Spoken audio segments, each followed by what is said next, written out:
Praise God. Amen. Amen. It's been a blessed time thus far. Thank you for the prayers, my wife. Thank you for communion. Before you can even have communion, you have community, right? So we thank God for having us as blood-stained believers that unites us no matter where you're born, where you live at, where you're from, or where you're going, where you're under the blood-stained banner. So we thank God for that.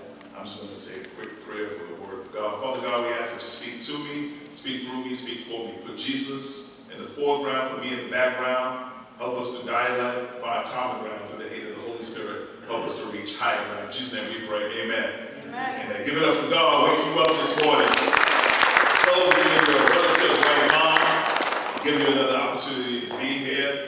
I'm happy to be here with my family. I don't like to say in-laws, because sometimes in-laws can become outlaws, right? So we say in-laws, amen. And we thank God for my father-in-law, Pastor Quincy Mcgougain, the angel of this house. And when we say angel, we know an angel comes from the Greek word angelos, or angelos, which means a messenger. So he's the messenger that's appointed to this particular house of worship. We thank God for him. We thank God for my mother-in-law, Lady Mcgougain, amen. Desiree Mcgougain for being here. I thank God for all of you because we are family.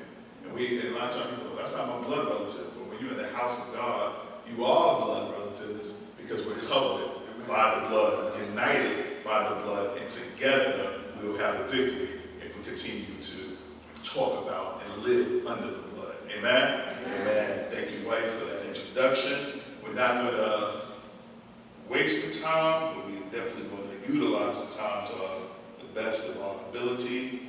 And this is one of my favorite, never preached on this before, but I've been preaching for 11 years. I don't think I ever preached on this particular topic, but I love it.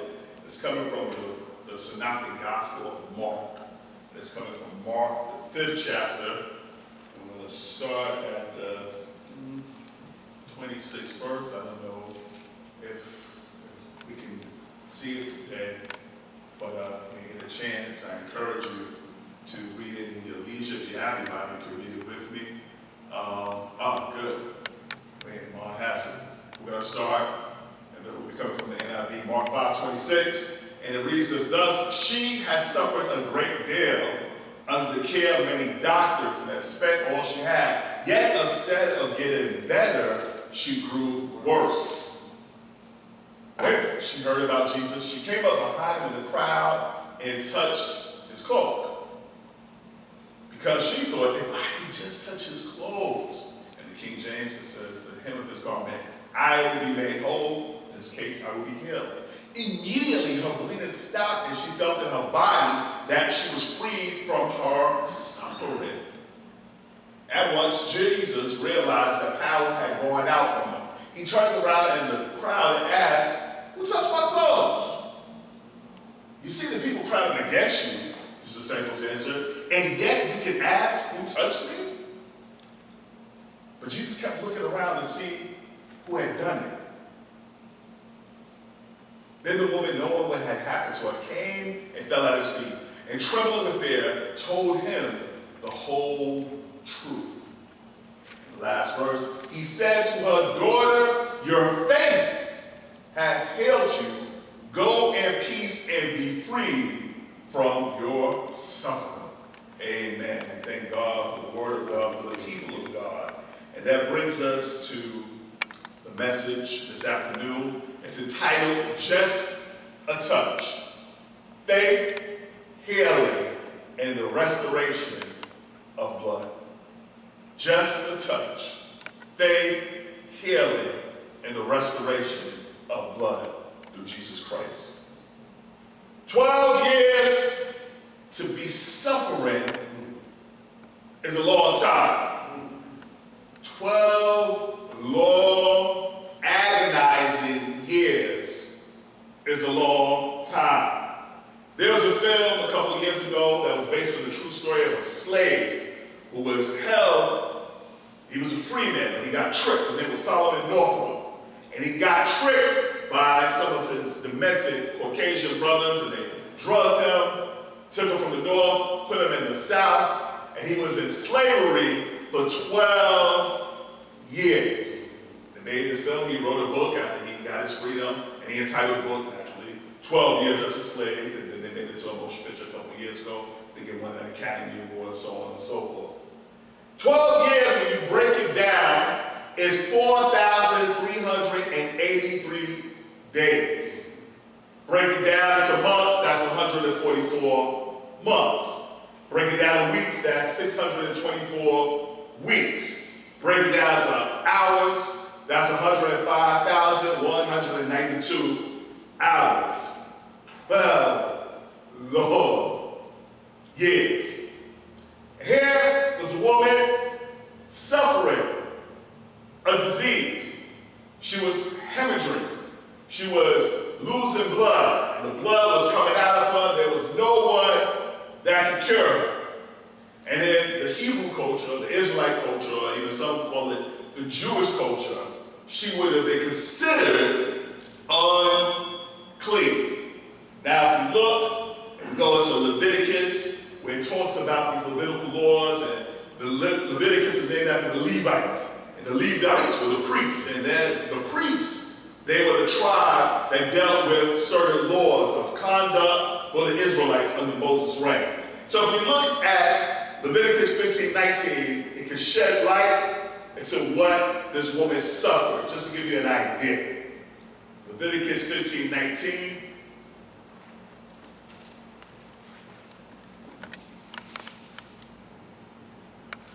And it reads as thus: when a woman has her regular flow of blood, the impurity of her monthly period will last 7 days. And anyone who touches her will be unclean till evening. So that's just if the sister was hemorrhaging, or however the word goes, it's a regular flow of blood. That happened for a long time. That was just for a week. But now we're talking about 12 years. And if you go down to Leviticus 15:31, you'll find out what were some of the consequences that may have happened or transpired.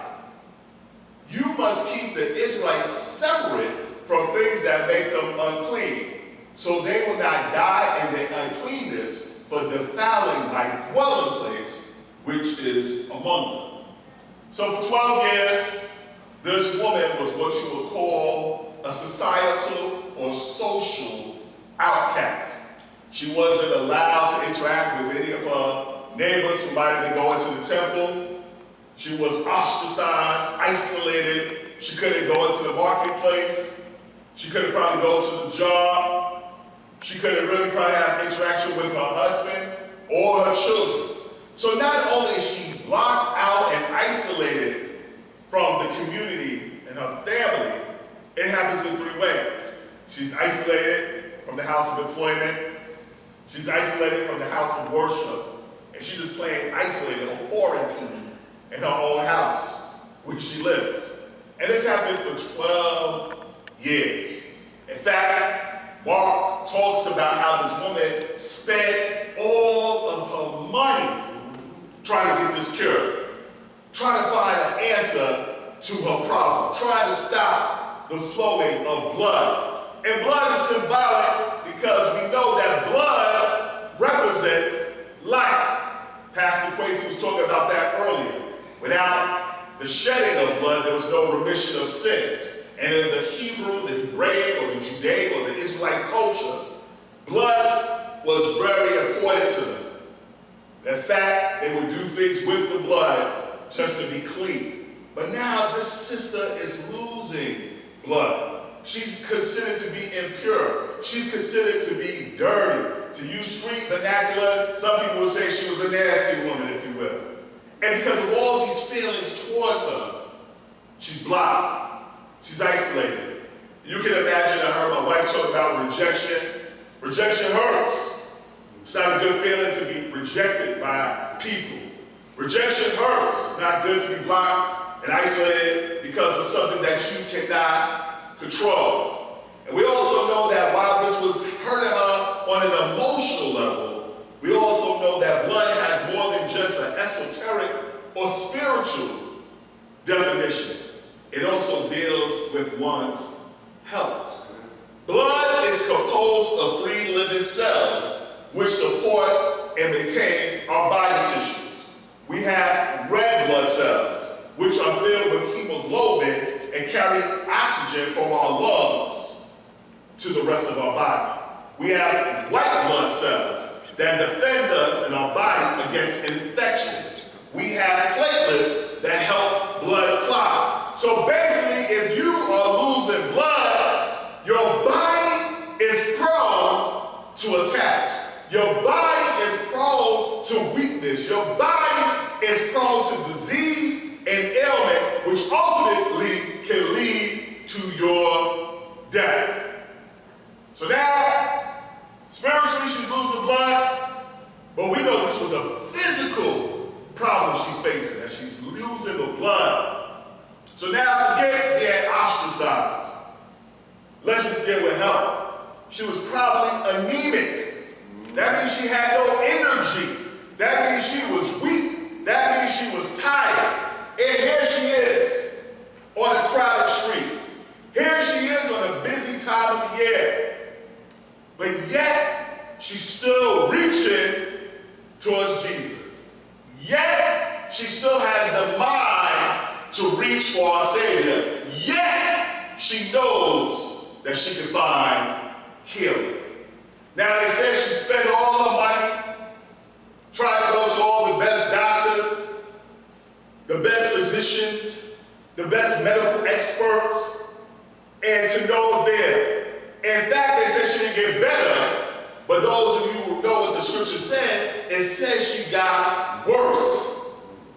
So now here she is, anemic, broke, for those of you who use street vernacular, poor, destitute, sick, desperate, and yet she's still trying to meet the Savior.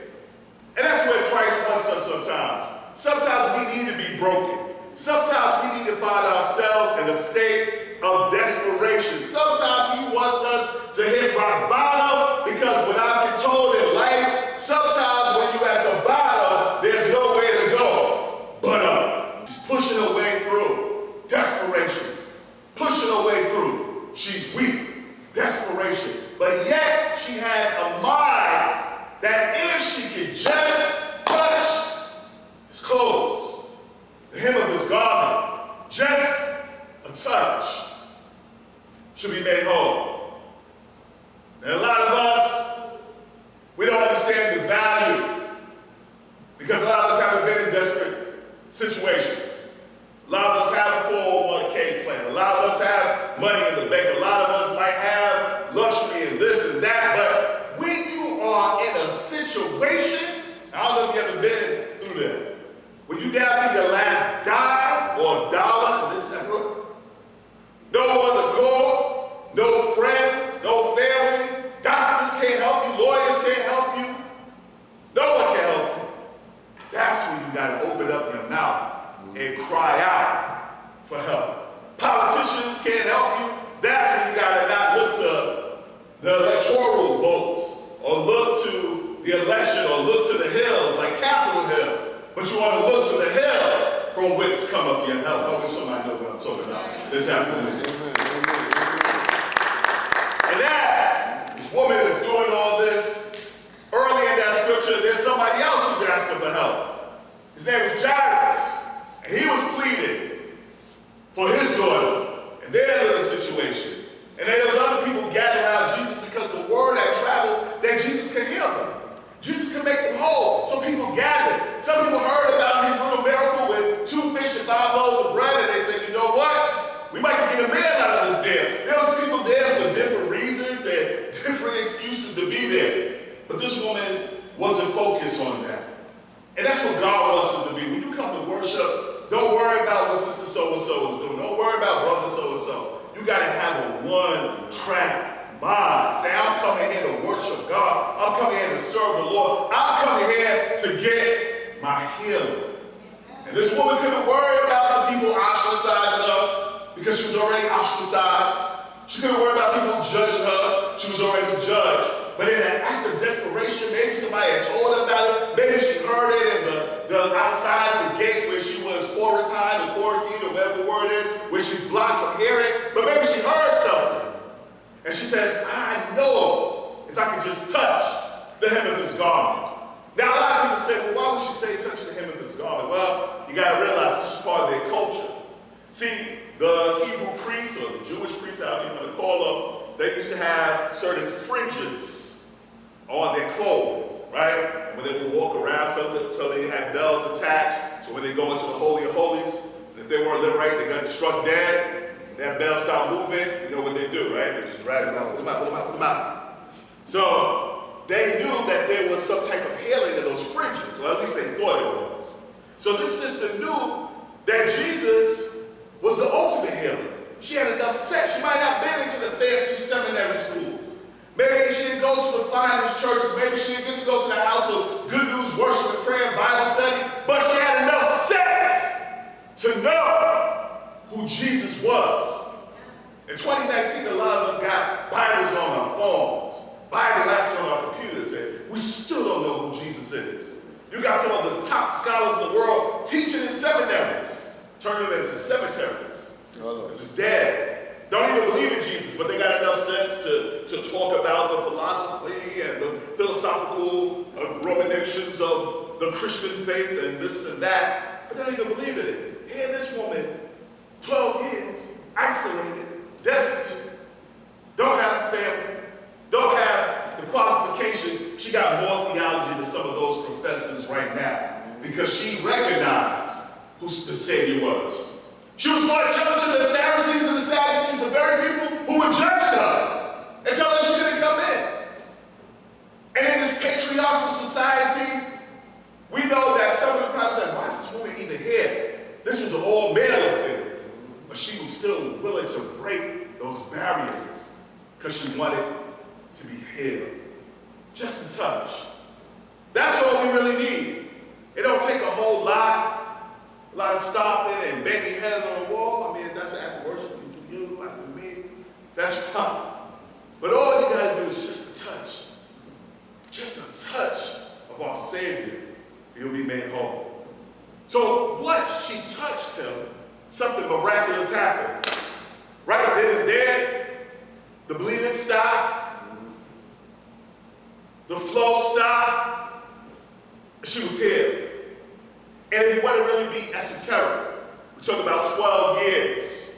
And the number 12 is really a divine number. And it really represents the divine fulfillment. The God and the tribe that he called Abraham's descendants and Abraham's grandson Jacob was Israel. And how many tribes was in Israel? It was 12. When he really picked his disciples, he had 12 disciples. So the number 12 wasn't just arbitrary. Some people say that this could even be an interpretation of the house of Israel. They were unclean because they defiled the Lord. They didn't worship God. They had idols. They did other things. And all 12 tribes were confused. Even the tribe of Judah. They were the lost tribe. But they had the lion who was coming to protect them and to bring them back into the fold. So here's this woman represented the house of Israel. Each year represents a tribe. And they were losing blood because they were sacrificing goats and they were sacrificing rams and they were sacrificing animals, not the pig. That was unclean. But they were sacrificing certain doves and they was like, this is a way that we can meet God. But yet they were still disobedient. So God was like, I'm not even trying to hear them anymore. And they called that the period of silence. And that's how you go from Malachi, the Old Testament, and it ends with a curse, right? The Old Testament, it goes, lest you change your way, I'll come down the earth. God is speaking, and smite the earth with a curse.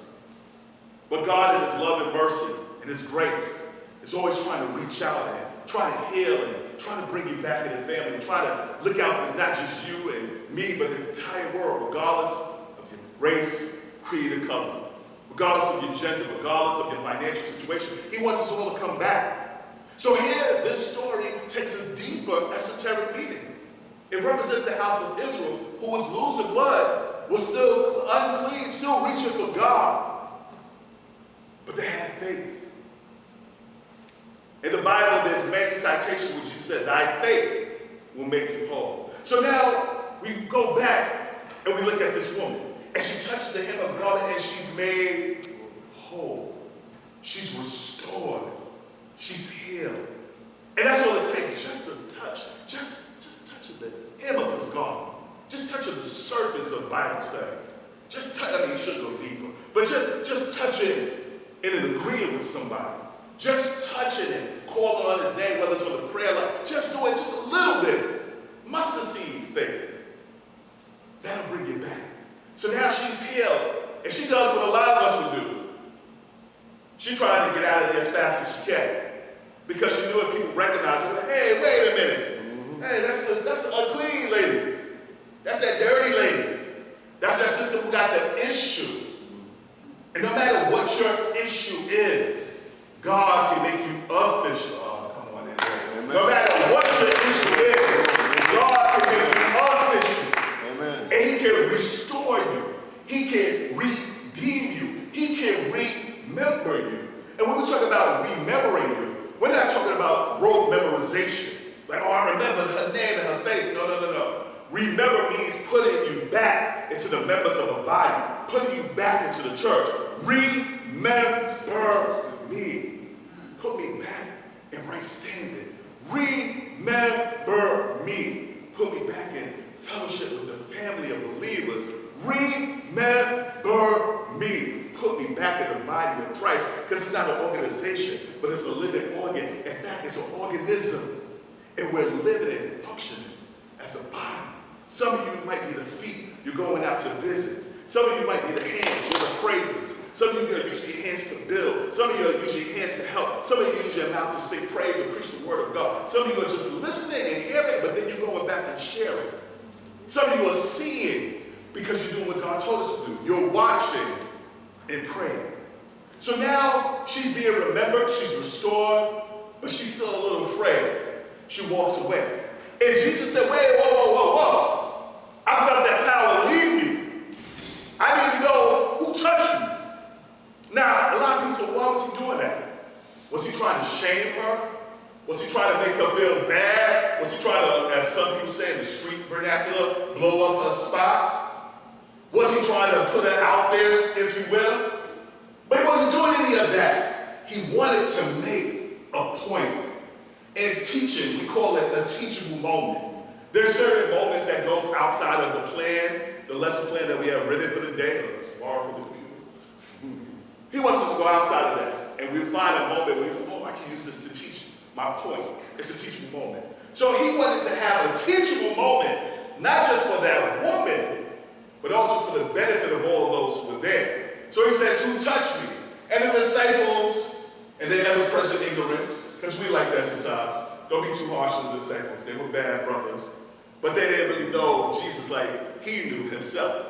So they would ask questions like, now come on, Lord. You know all these people, you try to figure out who touched you. I mean, who did touch you? It's a big crowd. He's like, no. I need to know who touched me. And the woman came trembling because now she's saying, are they going to judge me? Are they going to remember that I was the one that was unclean for 12 years? Are they going to try to put me back in that box? And some of us are afraid to tell our story. Because we're afraid to say, oh, people are going to remember that I was that alcoholic. People are going to remember I was the one who loved filthy lucre and I used to steal money. I was the abusive one.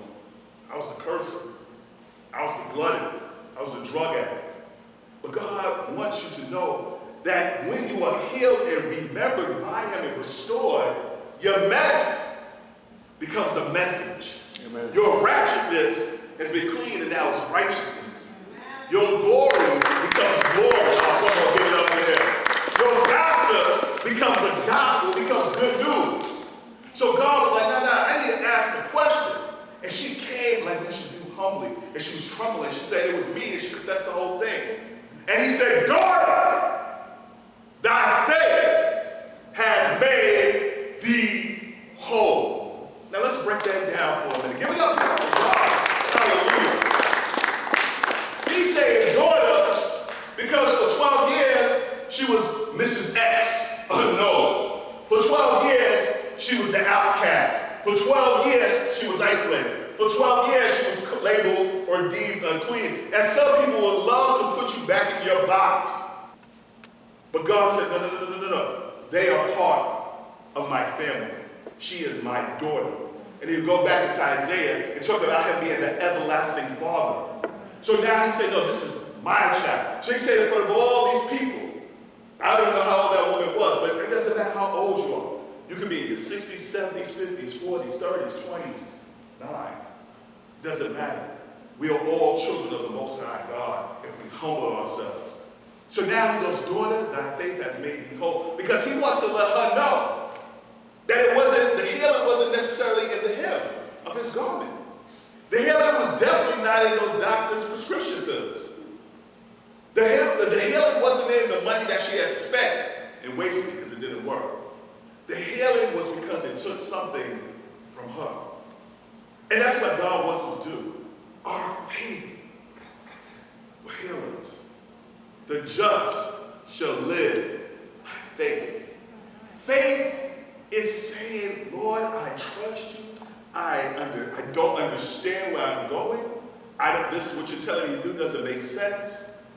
But I know that the plans that you have for me are good. The plans that you have for me will make me whole. The plans you have for me will not just bless myself, will bless my family. And not just my family, but your family, my brothers and sisters. And when we have that faith, you can be like that woman. Because all it takes was just a touch. And he wanted to prove something to those Israelite Pharisees and Sadducees that yes, you might have isolated this woman. Yes, you may have cast her to the side. Yes, you may have pushed her in a box. But her faith supersedes all of your superstitious beliefs. Her faith supersedes all of those rituals that the Israelites had to do. They had to do some strange rituals. But thanks be to God, we don't have to do all that. We're grafted into the family of faith, and I know some people say who the real Israelites, but no offense, it doesn't really matter. I want to be a child of God. Amen. Because that's a little more inclusive. That's a little more open for everybody. The Israelites had to do certain things that I don't know if we really to do. So if we could just have that faith and say, Lord, just let me get a touch of your glory. Just a touch. Lord, just give me a sprinkle of your mercy. And then when you get that glory, tell your story. Don't be selfish and keep it all to yourself, but tell them the good news. I don't know about you. I love when I find out something good, I want to tell somebody about it.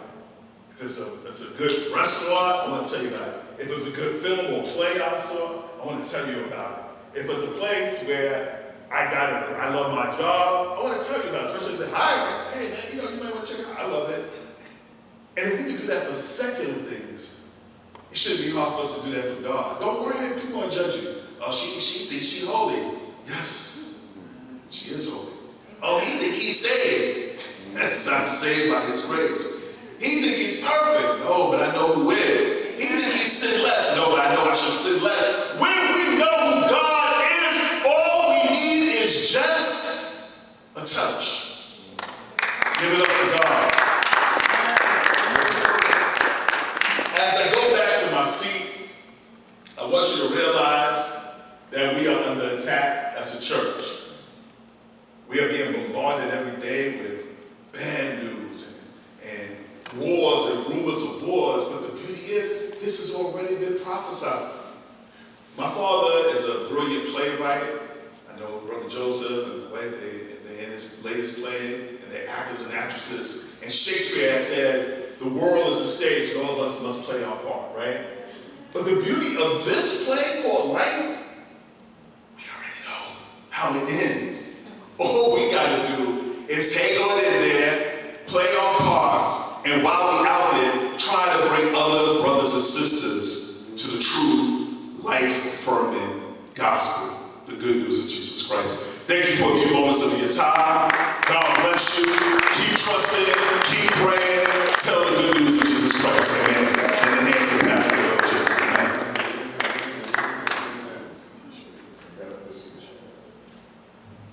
Don't you like it that God is using us for his glory? Yeah. Singularly, the most happy time I can have in my life is when we come together and we are bold enough to speak about God. That is why this church encourages this. stand up and talk about God, you're showing that there's a connection between you and God, and that's a connection that never fails. It never fails. It gives you wisdom, it gives you power, it gives you love, it gives you, look, it is not short of anything. Thank you. God has used my son-in-law as a movement. God is good, God is good, God is good. Father God, it is in the name of Jesus we're giving you thanks for this day. We thank you for the word. We thank you for using my son-in-law the way you use him, oh God. You use him, oh God, as your mouthpiece. You speak through him so that others can be blessed. And oh God, today we are thanking you for the way you have spoken through him. May we who receive the message, oh God, long after we shall have left this place, let that message continue to strengthen us. Let that message continue to reveal the hope that exists when we know you and we understand the depth of your word, the way you communicate with us. Father God, thank you for blessing Doc and his family, even as you're blessing us, oh God, as members of the House of the Good News Worship and Prayer family. As we leave this place, let us leave knowing that we've had an encounter with you, knowing that we've had an experience with you. And God, let whatever has started here, whatever has been started here, continue in our lives until we meet again. I cover each and every one in the blood of Jesus Christ. Wash us, purify us, strengthen us, protect us, set us free, and bring us the victory as we go through this week. In Jesus' name, and all of God's children say, amen, amen, amen. May God bless you, and we see each other.